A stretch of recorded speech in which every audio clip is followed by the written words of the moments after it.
Okay, I respect Jon Stewart saying that. I'm sick and tired of foghorn leghorn running around acting like they're just real, honest to God, dreaming about biscuits. Like you can't say and be in Congress. I think if you say it's automatically like you're done. We're taking your seat away.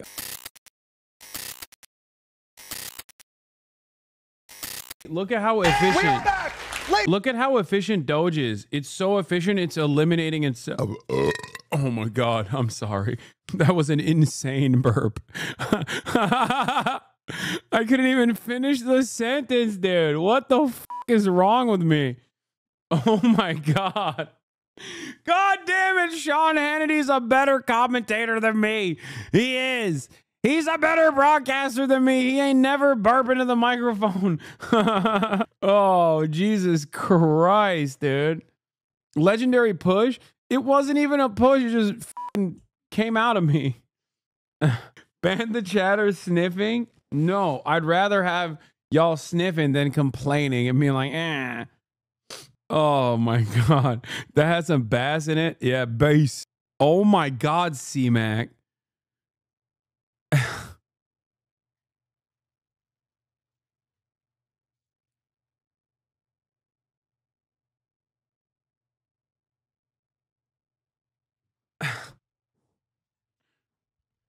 Bro, you can't spam that like Megaphonics and then expect me not to pull it up.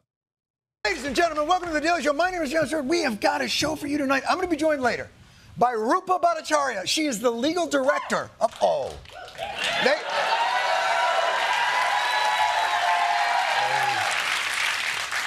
They know their Bhattacharyas. Legal director of Georgetown Law's Institute for Constitutional Advocacy and Protection. I know her as the individual who took over administrating the 9/11 Zadroga Act Victims Compensation and Healthcare Fund for 9/11 first responders and all the people that live down at Ground Zero and Pennsylvania and the Pentagon. So, deep state. She is deep state. And I'm going to take it to her ass. But first, today, the United Nations marked the 3rd anniversary of the invasion of Ukraine by doing the only thing the United Nations can do, passing a non-binding resolution asking Russia to please stop. Please. Take that, Putin. Interesting, though. Among the countries voting against the resolution were North Korea, Belarus, Russia, obviously, and the United States of America. That shit's crazy, man. That is, no, I still can't get over this. This is one of the most psychotic things I've experienced so far under this administration. Truly, truly one of the most insane things that we've done. They're saying Bruce. But I guess America doesn't want to set the precedent. Why did he mention Israel? I guess it would be redundant to mention Israel because, you know, it's just more America. Of opposing bloody land grabs.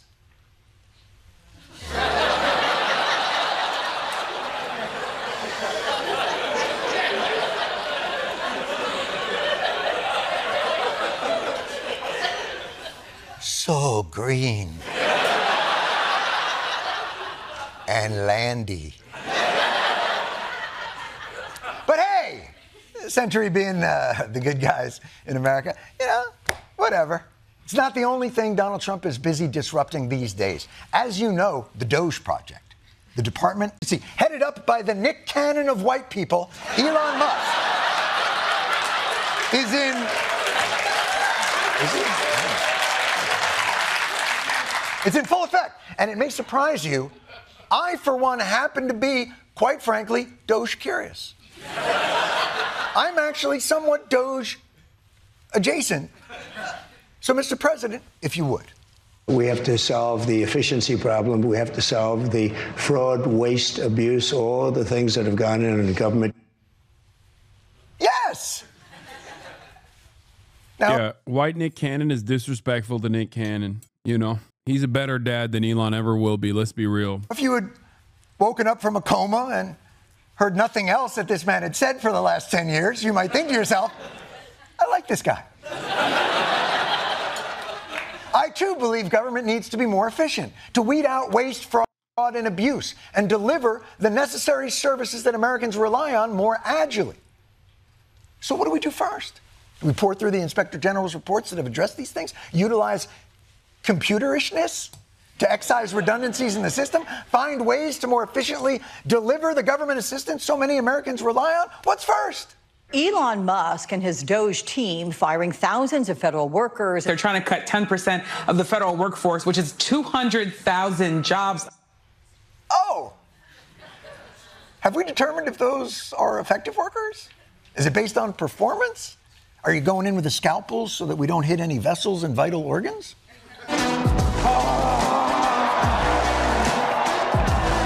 This is the chainsaw for bureaucracy.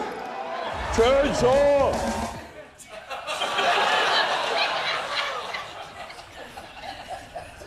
So, straight amputation. We're just amputation. It's like we're treating public servants as some kind of underclass. The DC creature is like an animal infested with ticks and parasites. Our money is lining these swamp creatures' pockets. You know what you call someone who sucks up resources in return for nothing? You call them a parasite.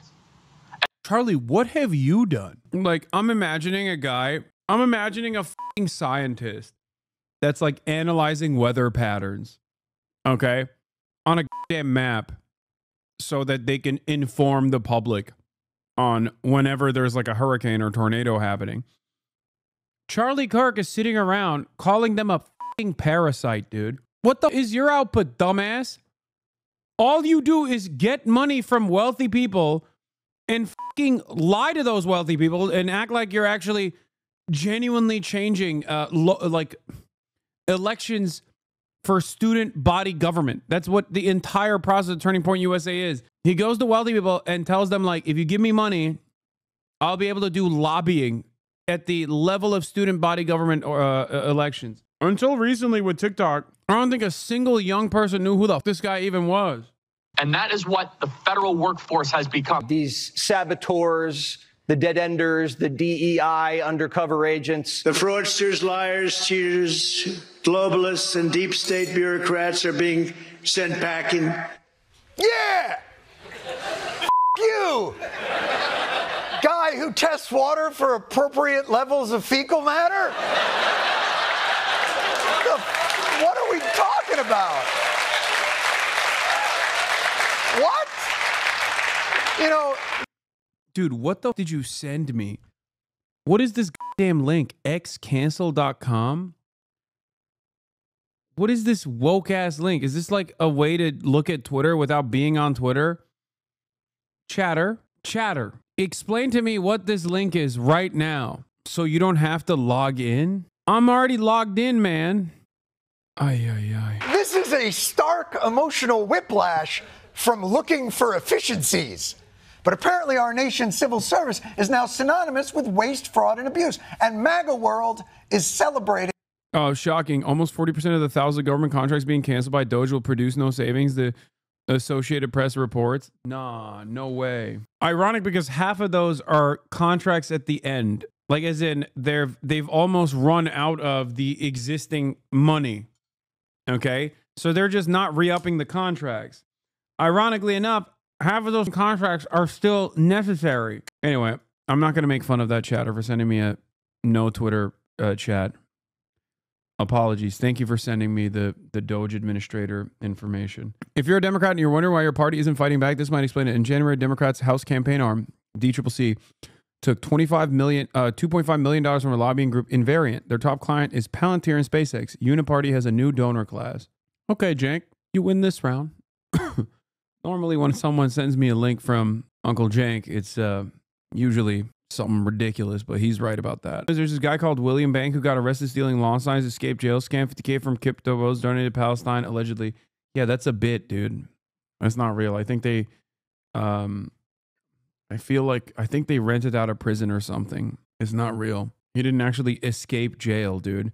Can you imagine if there was a prison riot and it was a real prison riot that took place and a dude actually escaped prison and then it just wasn't in the news? Like I'm pretty sure he got fined for stealing Israeli flags or something. But outside of that, like he used that real story to make it seem like he was going to jail. And then he acted like he found a phone in jail or snuck in a phone in jail and then acted like he actually broke out of prison. They rented the prison, but it was a huge payoff following that in real time. Real fucking entertaining. Yeah, no, I know. It was goated. He reconciled with the atheists and they called him White Moses. Yeah. Anyway, let's get back to Jon Stewart. With maximum folksy. The gravy train, for a lot of these folks, it's been on biscuit wheels and it's about to run off the dadgum tracks. And it's about time. First of all, there is no f***ing way you actually talk like that. No way. Okay, I respect Jon Stewart saying that. I'm sick and tired of fucking foghorn leghorn ass motherfuckers running around acting like they're just real, honest to God, dreaming about biscuits. Like, you can't say dadgum.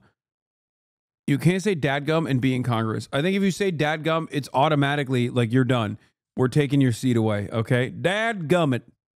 You're a congressman from Tennessee. You didn't spring fully formed out of a primordial cracker barrel. Yeah, also half these guys are like fucking Rhodes Scholars. Like, famous example, John Kennedy. Was it John Kennedy? The Kennedy from Louisiana, but not from the actual Kennedy family. He literally is a Rhodes Scholar. He went to Oxford, chat. He's a Rhodes Scholar, went to Oxford, and he's always like, that's right, if you ever issue, call the goddamn, if you ever issue with the police, next time you got a problem, call a crackhead. It's like, dude, come on. What the fuck? You went to Oxford University, okay? You were probably a part of a fucking debate society using the original Latin when you are debating. And then you come back to America and you're like, yeah, that's right, I love having sex with my sister. I'm a real honest to God, salt of the earth kind of guy. That's me. Yeah, that's right. I fuck my cousin. Ain't no problem with that. So white people code switch too, the more you know?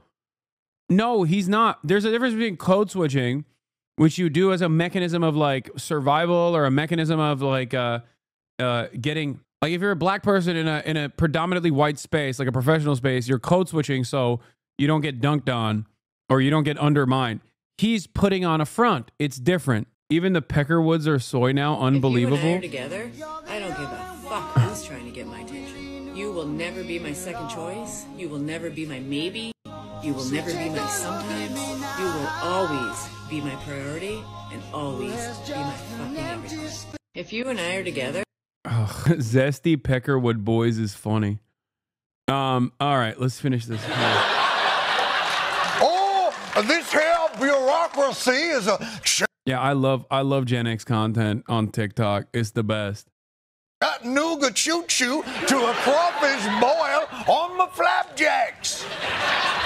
I'm just stringing food words together like nonsense. Pew, pew. Other reactions were just creepy. DOGE is dishing out spankings like daddy daycare.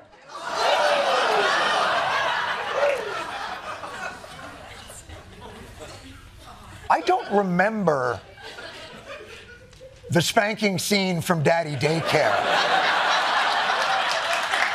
Oh, you must mean the gay porn film Daddy Daycare. I get it, Jesse. I get it.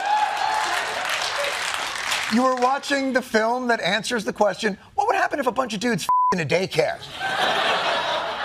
And it just stuck in your head. You know, I gotta tell you, I feel like you can make efficiency recommendations or cuts without necessarily demonizing the people who are only carrying out Congress's wishes. But I feel like that. They don't. Here's Donald Trump's new director of the Offices of Management and Budget on his feelings about everyone who works for him. We want the bureaucrats to be traumatically affected. We want, when they wake up in the morning, we want them to not want to go to work. Mission accomplished. Because these workers are the worst, a hive of scum and villainy. Star Wars reference for mostly scum and villainy. Just not the workers you know. God damn it, with the John Kennedy bit, my mic was on and my whole meeting heard you yell, I love fucking my sister. Now, wait, did everyone on your Zoom meeting go, oh my God, are you listening to Louisiana Congressperson John Kennedy? That's crazy. Chatter no longer has a job. No, he got promoted. Chatter got promoted because they were like, oh, we love him too. Let me tell you a story about Chris. He's going to get doged. And this guy's not a DEI consultant. This guy's not a climate consultant. I finally found one person I knew that got doged, and it hit me in the heart. We just need to be a little bit less callous with the way, Harold, we talk about doging people.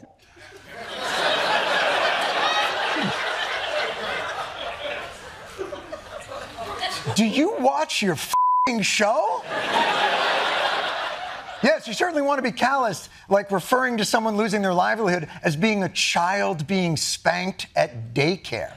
But I guess that's just the price of efficiency. DOGE is dropping force-guided bombs into the thermal exhaust port that is the Death Star of our bureaucracy. I f***ing love Star Wars. I just love the film. But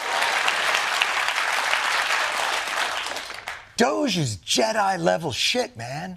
The FDA is looking to rehire around 300 people. The Trump administration will reverse staffing cuts to the 9/11 Health Fund. Hundreds of workers at the National Nuclear Security Administration fired, then nearly all rehired days later. The Veterans Affairs Department reinstated terminated employees, and the USDA is rescinding termination letters sent to people working on the response to so far, 8 minutes in, this is everything that I've covered for the past month almost. bird flu. What is when this? I said you were criminal parasites, I obviously wasn't referring to, I have the bird flu. Come back to work. Please. But that's fine. Staffing is only part of the DOGE mission. There's other crazy shit we could cut. We don't need to be wasting money on ridiculous items like seeing how fast shrimp can run on treadmills. $1.5 million to see the effect of yoga on goats. $1 million to study Mexican ducks in their wetland facilities. Studies on the effect of meditation on parrots. Nearly $1 million to study if cocaine makes Japanese quail more sexually promiscuous.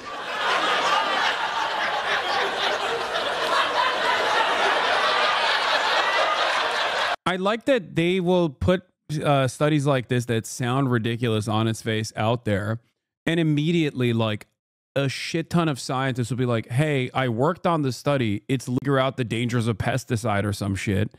Okay. And no one cares. And they will just keep going. They'll be like, I don't care. It still sounds stupid. And it sucks because we are too stupid and have no confidence whatsoever in researchers and science at this point.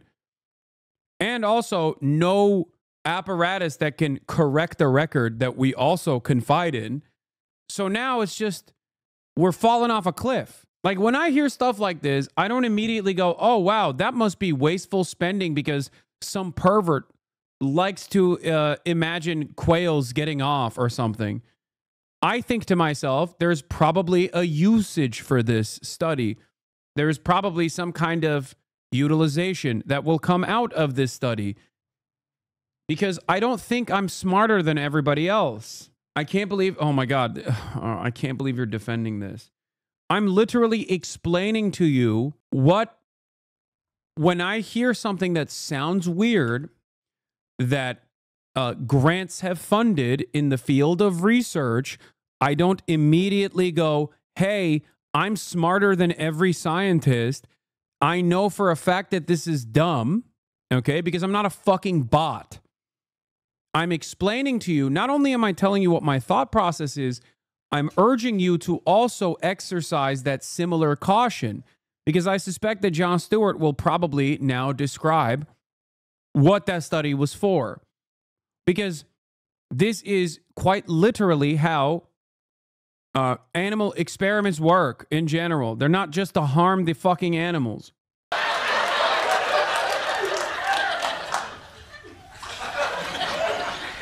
I'm going to go with yes on that last one. I feel that I, not a scientist, can very confidently state pre-experiment If you are a Japanese quail with an 8-ball, you are getting your cloaca sucked. Oh. Like, do you want me to look at it? Do you want me to find like what the studies that they mentioned and then tell you what the exact usage was? Because once again, even a wrong answer is not a waste in the process of scientific discovery. Okay, $1 million study: cocaine's effect on Japanese quails' sexual promiscuity. Cocaine's effect on Japanese quail sexual promiscuity. What's the animal where you draw the line? Beagles? No, I don't care. I eat meat, dude. What are you talking about? I don't give a shit. Cocaine induces state-dependent learning of sexual conditioning in male Japanese quail. State-dependent learning effects have been widely studied in a variety of drug abuse. However, they have yet to be studied in relation to sexual motivation. The current study investigated state-dependent learning effects of cocaine in male Japanese quail using a sexual conditioning paradigm. Cocaine-induced state-dependent learning effects were investigated using a 2x2 factorial design with training state as one factor and test state as the other factor. So they're looking at what? Cocaine... They're looking at cocaine's impact on what? Sexual conditioning in men across the board, but they can't test it on human men. So they're testing it on, cocaine pre-exposure enhances sexual conditioning and increases resistance to extinction in male Japanese quail. The incentive sensitization theory posits that drug addiction results from altered learning and motivational processes that stem from drug-induced changes in the brain's reward circuitry. State-dependent learning occurs when learned information is better recalled when an organism is in the same state of consciousness as when the memory was formed. In a classic experiment by Goodwin and colleagues, male volunteers were asked to perform various memory tasks while under the influence of alcohol or while sober. The following day, they were retested under similar or opposite conditions. The results indicated the subjects who learned the material while intoxicated had difficulty recalling the task in a sober state. Conversely, subjects who were tested and retested under the influence performed as well as the subjects who were tested and retested under sober conditions. Thus, in accordance with state-dependent learning, memories appear to be best recalled in the same physiological state in which they were encoded. So if you get drunk while learning, you have to get drunk while taking the test. Gaia. Several studies have shown that repeated pre-exposure to addictive drugs may facilitate sex-seeking behavior. Levins and Atkins conducted an experiment to determine whether repeated pre-exposure to cocaine would increase sexual conditioning in the male Japanese quail. Chronic cocaine administration resulted in increased locomotor activity compared to saline.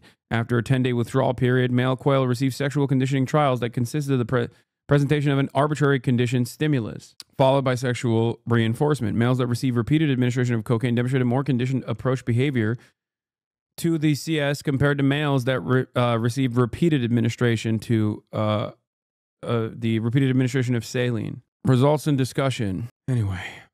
The current study is the first to demonstrate cocaine-induced state-dependent learning in a sexual behavior paradigm. The findings contribute to our understanding of how interoceptive drug cues may function to enhance learning and motivation and ultimately lead to high-risk sexual activities. In humans, repeated cocaine use has been associated with high-risk sexual activities, including sex with multiple partners and unprotected sex.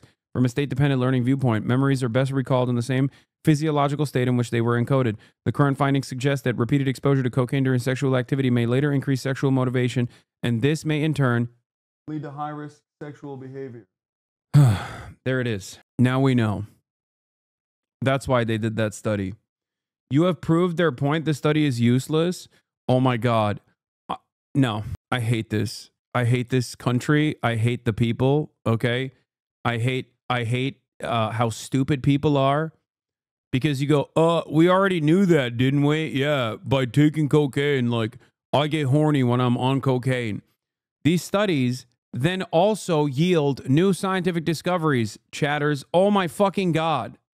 The tequila gin drunk sunfish study they mentioned was from 1988, by the way. Oh my God. Oh my God. Oh my God. I'm losing my fucking mind. Oh my God. It's not being conducted on quails because they want to know what makes a quail horny. It's being conducted on quails just like many drugs are initially administered to rats, lab mice, because they have a similar immune system to human beings. If you were to parse through every instance of scientific research and then get to decide what is valid and what's not, we would never actually fucking have, we would never actually have any sort of scientific discovery whatsoever. Reward pathways in the brain, not immune system. Sorry. It's a study that researches the effect that cocaine seemingly cements maladaptive behavior more deeply with fewer instances of exposure to the activity, in this case, sexual activity. Oh my God. This is also why I said there are no wrong answers, okay? An 8-ball? There are no fucking wrong answers in scientific discovery. Even a wrong answer is still helping you or get closer to the fucking truth. Jesus Christ.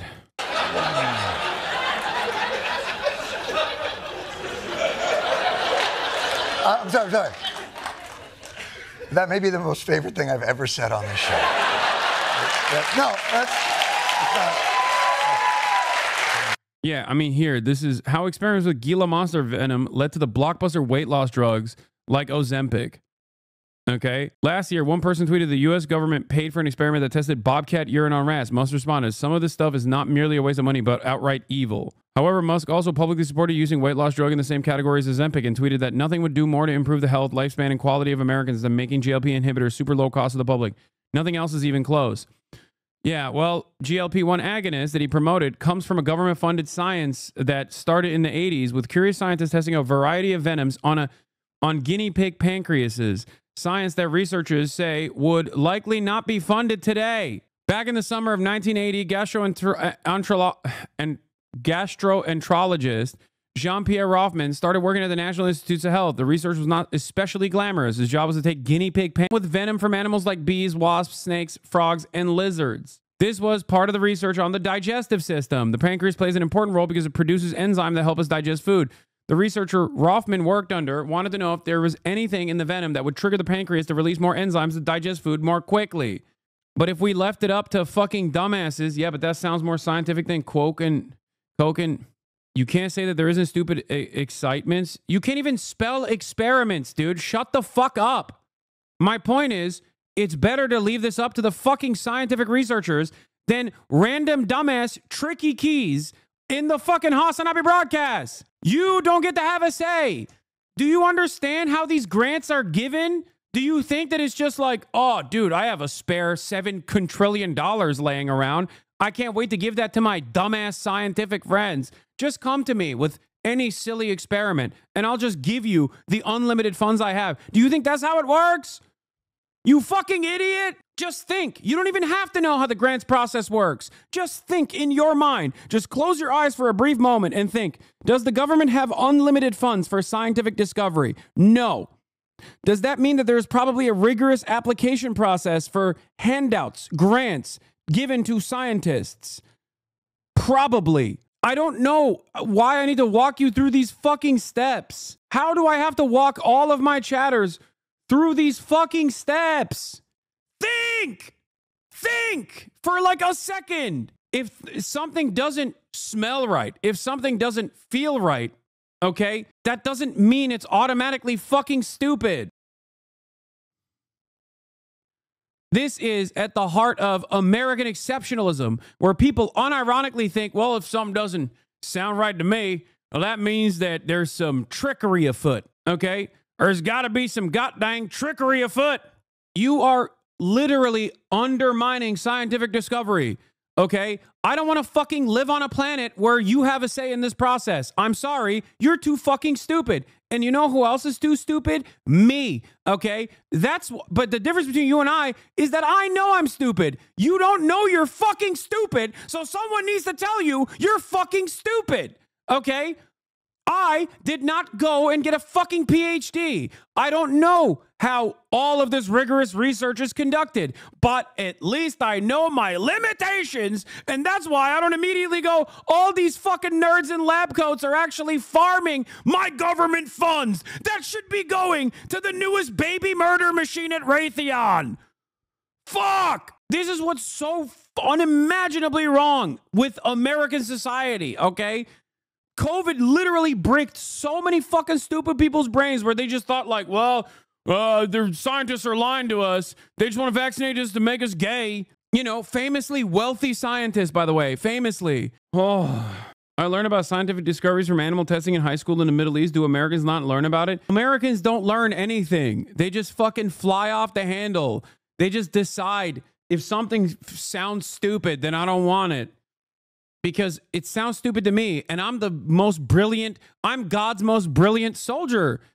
I'm an American, damn it. Of course, I'm exceptional. If I think something is stupid, then it must be stupid because I'm fucking brilliant. That is unironically the modus operandi of like 95% of Americans you encounter. I swear to fucking God. No one has a sense of shame. No one has like any capacity to be like, where are my limits? Okay. What are my immediate limitations? So fucking arrogant and so dumb. It's an amazing. I'm not going to watch this UK comedian demolish. I'm literally also explaining the process of like where animal testing can lead to genuine advancements in novel chemical compound discovery in the field of new pharmaceuticals that will change your lives. And chatters are like, well, that one study sounded stupid to me. Yeah, cocaine behavior isn't novel. Oh my God. Are we going to find new drugs based on quail behavior while on cocaine? No, just give humans the coke and study them. It's reductive otherwise. Chatter, I know you're making a joke because you're like, I want the cocaine. Why are they wasting it on the fucking quails? I get it. I understand it. But time and place, please. There are unironic chatters who look at a study like that and go, well, that sounds stupid to me, so we shouldn't fucking fund it. Now, obviously, that list of programs, some of them are being presented to seem even more ridiculous, and some of those were completely invented out of thin air. But the point is, why are we spending money on things that seem obviously stupid? Even though a government-funded study on Gila monsters is how we ended up with Ozempic. By the way, quick pitch. Weight gain also would be solved by Japanese quail cocaine. Stop wasting your breath. They will never understand the intricacy of the biochemical reactions they can monitor with animal testing. Yeah. Meanwhile, China is farting on us. Like they're like, hey, this week we found a new cure for cancer. Okay, we found a new we found a new cancer drug. The point here, for the record, is not so. The point here isn't even about like the way that the grant process works and how rigorous that application is. And how, you know, getting government funds for research is already difficult to come by. And there's obviously checks along the way. Okay? The point here is larger than that. The point I'm trying to make is exercise critical thinking. When something, like exercise critical thinking and know what your limits are. Okay? Exercise critical thinking and know what your limits are. You will automatically be smarter than 95% of the mouth-breathing Americans that have to remind themselves to breathe manually if you do this, okay? You don't have to be a particularly brilliant person. You just have to be smart enough to know what you don't know, okay? That's it. It's literally that simple. It's that fucking simple. The problem with so many Americans is that they unironically think they're smarter than everybody else, okay? That's why I try to walk you through the steps of why, when something sounds stupid, it probably is serving a higher purpose that you can't immediately understand. Do you understand? Do you get it? That's why I explained to you, like, that process sounds fucking stupid to me as well as you. And that's because we're fucking stupid. We are. The difference between you and I, on the other hand, is that I understand that I'm stupid. Some of you don't. Some of you literally think you're smarter than the fucking scientists that are working. They're working on animal testing.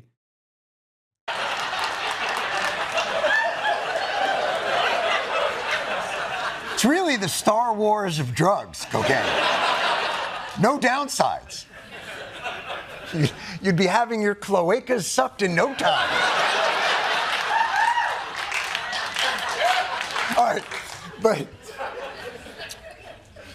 even if this project of DOGE is animated by malice for administrators and is seemingly rash and occasionally cutting off critical government functions out of haste, the savings alone will be worth it.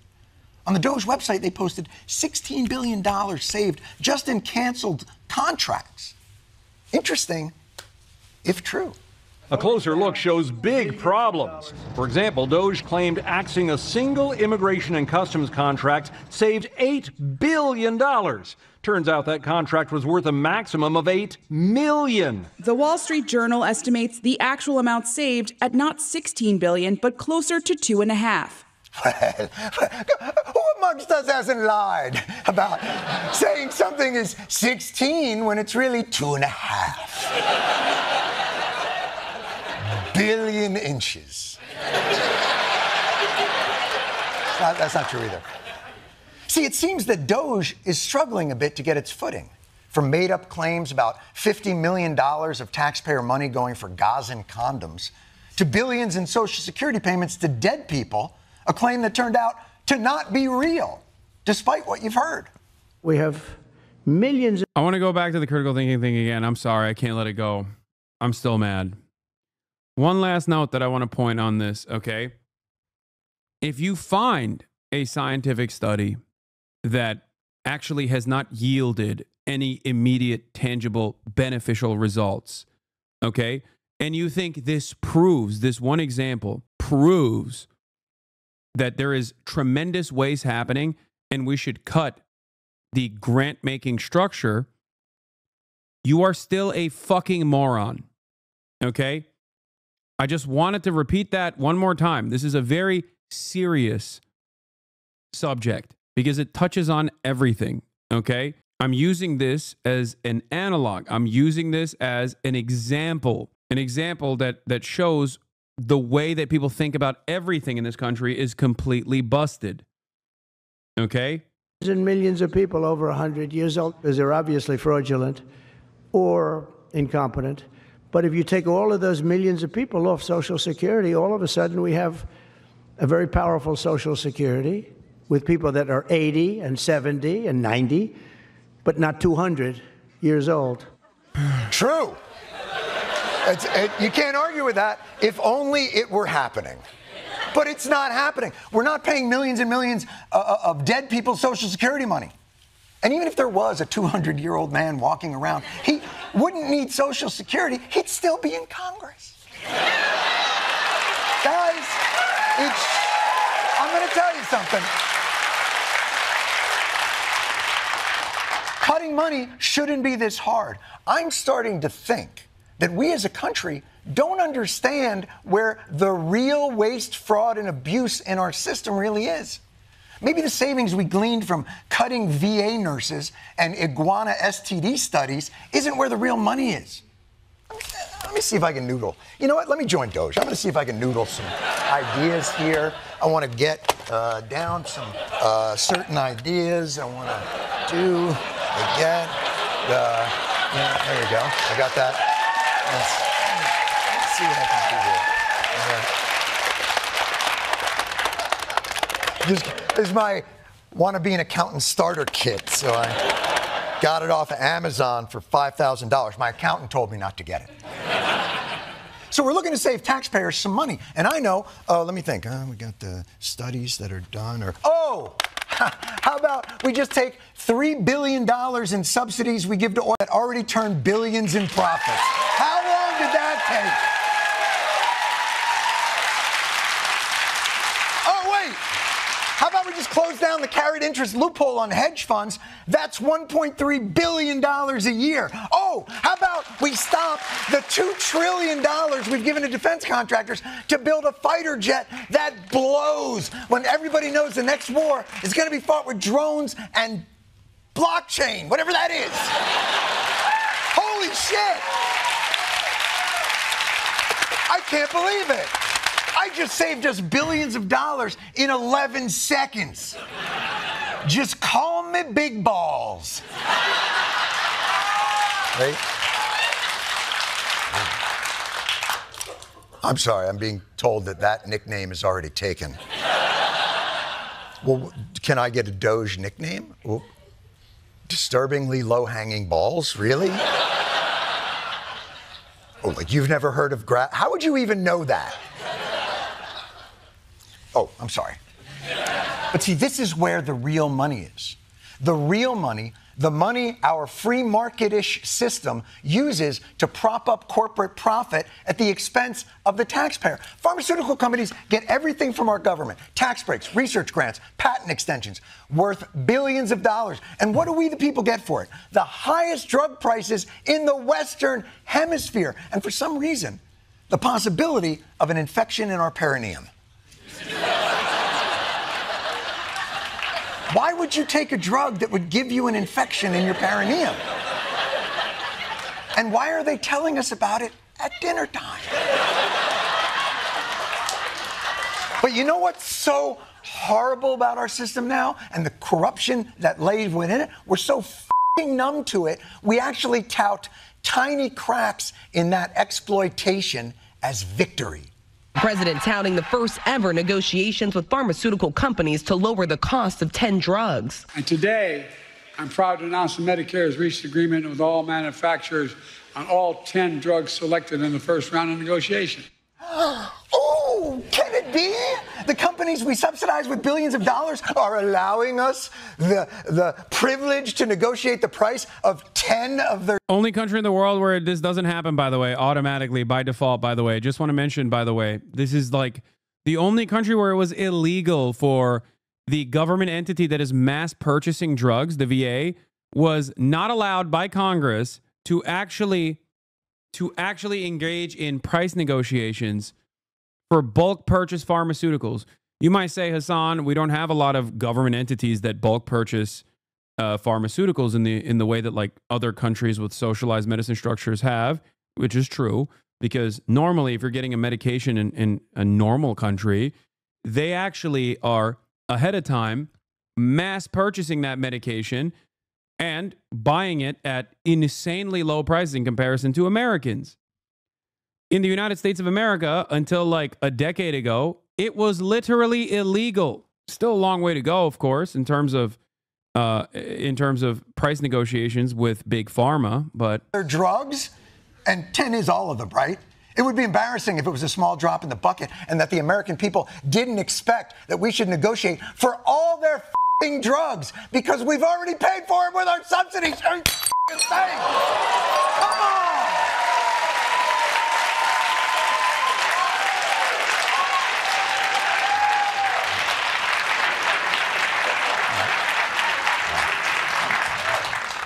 I'll be going to the hospitals. What we do with pharmaceutical companies. Can we watch the Chinese negotiations with pharmacy companies? Yes. I love this video.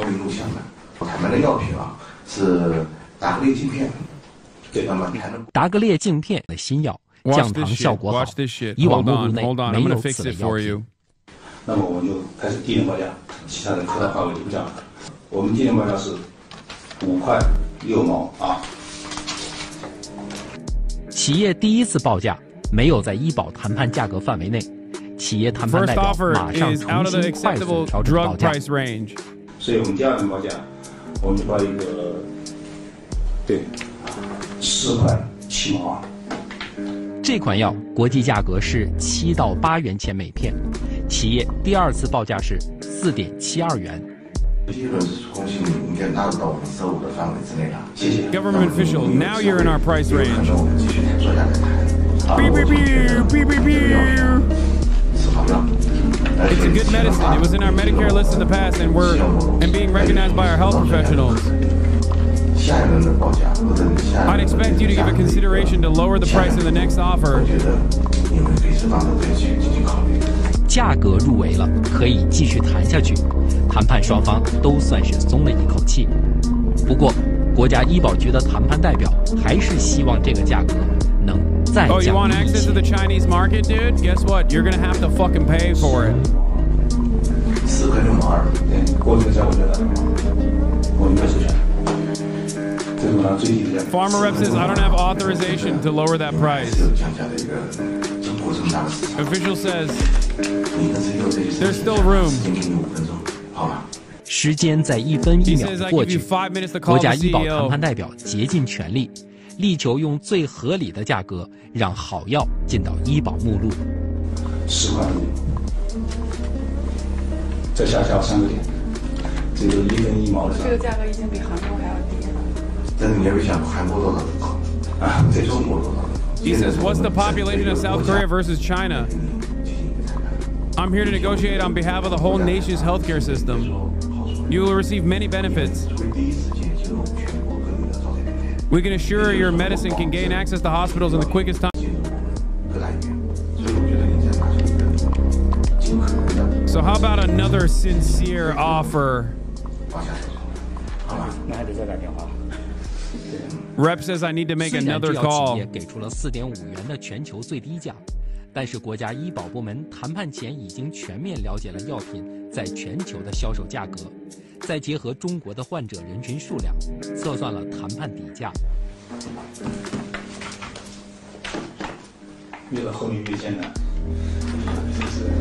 It's getting difficult towards the end. The room is getting smaller every time.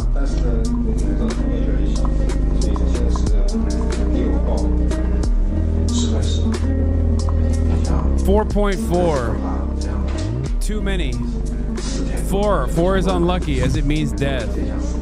So how about we cut down another 4 cents and make it 4.36? Farmer Rep says good. I agree. I accept.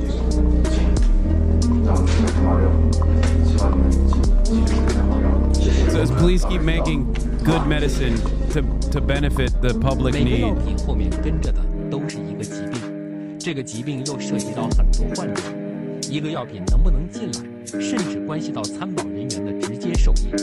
所以，作为国家医保部门 Anyway, so by the way, this is not exclusive to China, okay? I guess like the recording process of it might be exclusive to China, but like this is literally how it works, okay?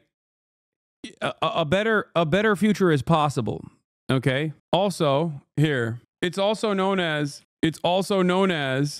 交易的艺术 交易的艺术 also known as Art of the deal. That's right.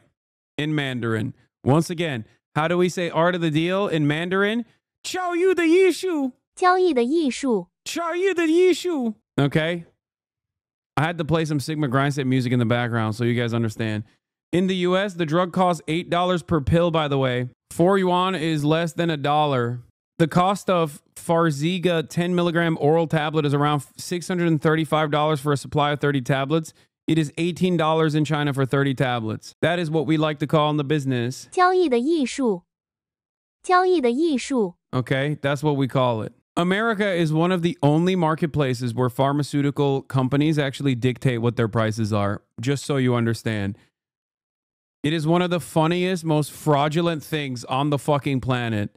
And our politicians don't even make a stink about it, okay? Barely do they do this for fucking insulin. This is like the worst Shark Tank deal in fucking history. Well, we're asking for billions of dollars of your money. Oh, what do we get, 10% of your company? No. Do we get a discount? No. What do we get? Have you checked your perineum? We live in the upside down, and don't blame the corporations. They are profit-seeking psychopaths that need the lowest wages and the cheapest raw materials to drive their highest profits. But why do we, the taxpayers, subsidize their psychopathy? That's the waste, fraud, and abuse in our system. That's it. That's what we should be going after. Not the fantastical, overgenerous terrorist condom allowances. In another program, $50 million plus another $50 million for... Someone told me the reason why it's so cheap in other places is because we subsidize the cost for the world. Is that true? No, that's a fucking American Enterprise Institute talking point that the likes of Steven Crowder, Ben Shapiro, and any other fucking liberal capitalist also parrots like the bots that they are. That is not the case, okay? In terms of delivery patents, the American marketplace is literally different than every other country, okay?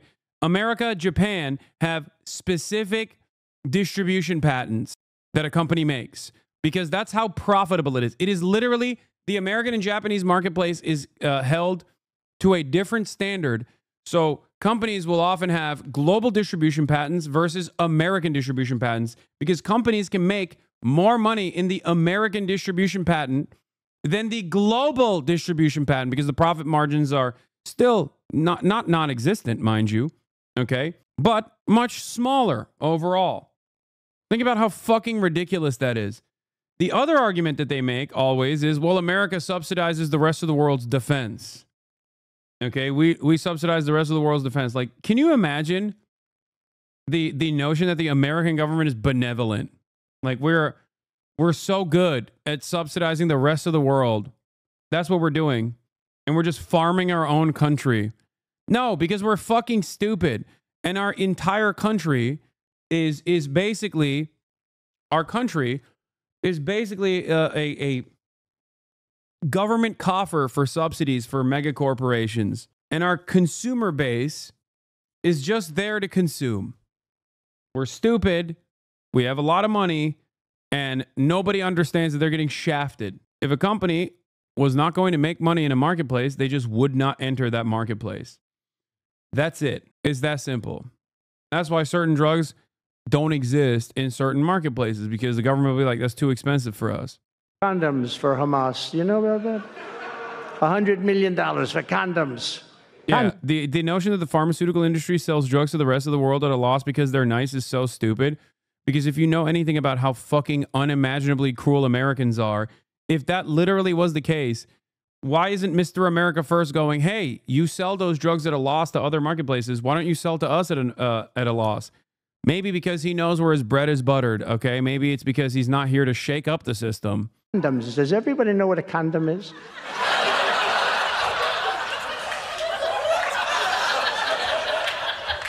You delivering this speech in an elementary school? Why wouldn't they know what condoms are? Look, capitalism is by definition exploitative. It's how it operates. That's fine. But then government's role should be to ease the negative effects on Americans of that exploitation, not subsidize that treachery with our money. We're getting f***ed at a Diddy party, and they're making us buy the baby oil.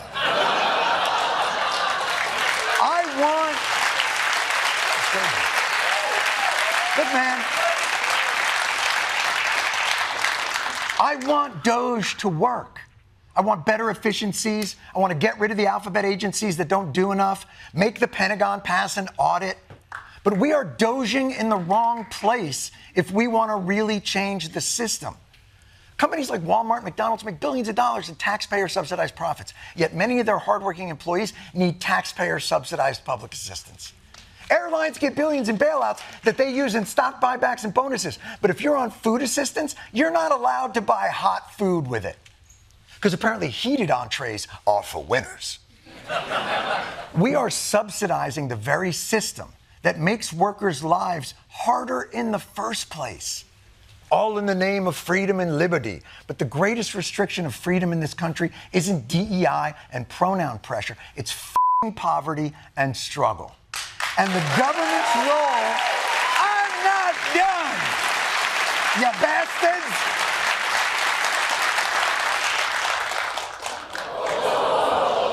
It's fine.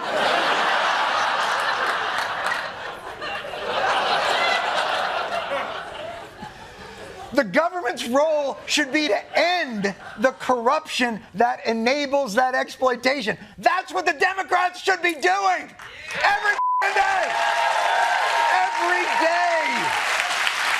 Every day at 5 p.m. sharp, the Democrats should go live on Facebook and do the people's audit. Find the absurdities and the remedies in our exploitative system. Get someone like AOC or Jasmine Crockett or Chris Murphy or anybody. Okay, I was on board in the first half. I don't think that's a bad idea. I think that's a good idea, actually, to be like, hey, here's some places where you can make some budget cuts, as a matter of fact, if you wanted to cut the budget. Because there are a lot of instances where the government in this private-public partnership is inefficient. Then you can trace the public-private partnership back to the individual corporations, call out the actual bosses of said corporations, and go take it one step further and call out the individual politicians that they've actually spent lobbying dollars on. That's a good way to do it. But the Chris Murphy and Jasmine Crockett stuff is just like, I mean, he's libbed up. Sound like they're complaining why there's no more frozen yogurt at the cafeteria in the villages.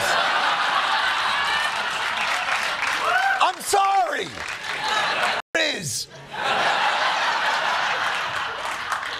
And we need something more than shouting. We need to do something constructive to anchor our hopes.